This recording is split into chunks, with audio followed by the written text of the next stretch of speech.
when you hear about different people making their claims about 9/11, you hear that say, jet fuel doesn't melt steel beams. And I'm sure you've seen the clips on YouTube where different guys are like, yes, it does. And I don't know if you've seen people reacting to what many say, jet fuel, 1,500 degree Fahrenheit, steel melts at 2,500.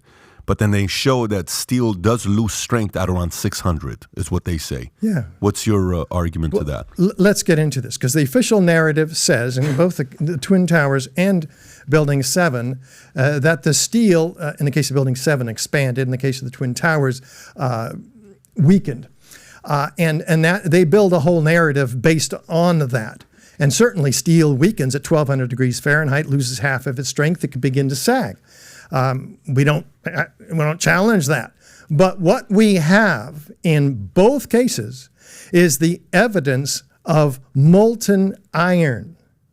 And that is incredible. It is found by the U.S. Geological Survey in all of their dust samples, previously molten iron microspheres, about the diameter of a human hair. 4 tons of them by extrapolation. Well, they don't tell us where those came from. Where did they come from? This is incredible. Iron doesn't melt until 2,800 degrees. So yes, steel weakens earlier, but NIST denies the evidence of extreme temperatures, which are available where? Published in a metallurgical examination in the Appendix C by FEMA in 2002, before NIST took over the investigation and threw out that metallurgical examination. Why? Well, what did it say? It said that there's a hot temperature corrosion attack on the steel. Liquid molten iron invading the grain boundaries of the steel. Well, wait, what's liquid molten iron? We haven't used iron in our skyscrapers for 100 years. Where does it come from? Well, molten iron is the byproduct of thermite. Thermite is an incendiary used by the military to cut through steel like a hot knife through butter. So maybe we're getting somewhere, right? We have the only plausible explanation of how the liquid molten iron got there, and there are hundreds there's dozens of studies showing and witnesses of liquid molten iron, including the World Trade Center structural engineer himself, Leslie Robertson, who said, a river of steel flowing. Wow. Well, we've got to get to the bottom of of all of these witnesses. We show dozens of them on our documentary, 9/11 Explosive Evidence Experts Speak Out. That's on the website too, and it's free on YouTube. Everybody can see it. There are agencies, FEMA, in addition to FEMA, there's the OSHA and Bechtel and others, and Giuliani in his commission report testimony. He talks about temperatures exceeding 2,800 degrees. Well, fires don't produce those temperatures. They're maybe 500 or 1,400 degrees. NIST claims, without any evidence, 1,800 degree fires. But that's 1,000 degrees short of what the evidence shows in the World Trade Center. Molten iron, the first responders say, flowing like lava down the channel rails. They're underneath. It's an incredible number of witnesses of this molten iron.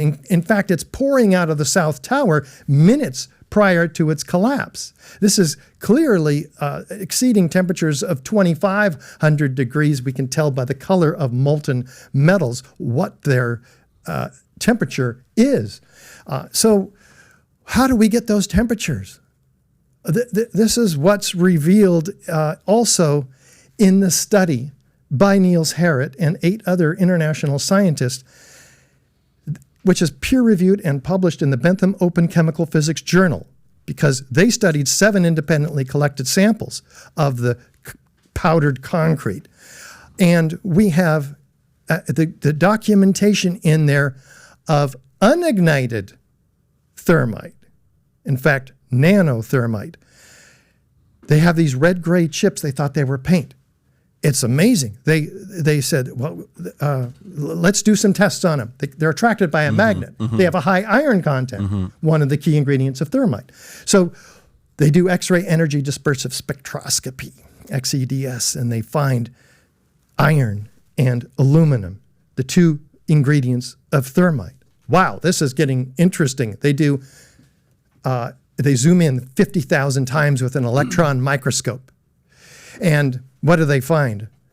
Nano-sized particles of iron oxide and aluminum powder, 1,000 times smaller than the diameter of a human hair. These are very carefully documented. They're in a matrix, a bed of oxygen, silica, carbon, organic material, which is used in TNT to expand rapidly, knocking things over. That's what high-energy explosives do. But they find that then this is a very sophisticated form of incendiary, of thermite, which is called nanothermite. It was peer-reviewed by Los Alamos, Lawrence Livermore Lab, and guess what happens when they put these chips in a differential scanning calorimeter, a heater? They ignite at 758 degrees Fahrenheit, producing, just like by the way, the peer-reviewed literature that came before. So this is clearly the super thermite. But what do these chips produce when they ignite?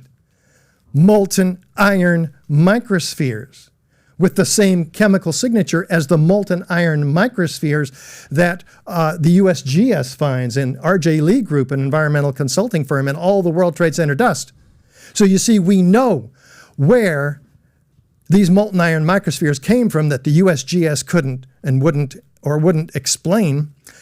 That we know that this is a self-corroborating, repeatable set of experimental data that shows us what brought down the towers when you consider it in concert with all the rest of the evidence that we have yet to cover. So if you like this clip and you want to watch another one, click right here. And if you want to watch the entire podcast, click right here.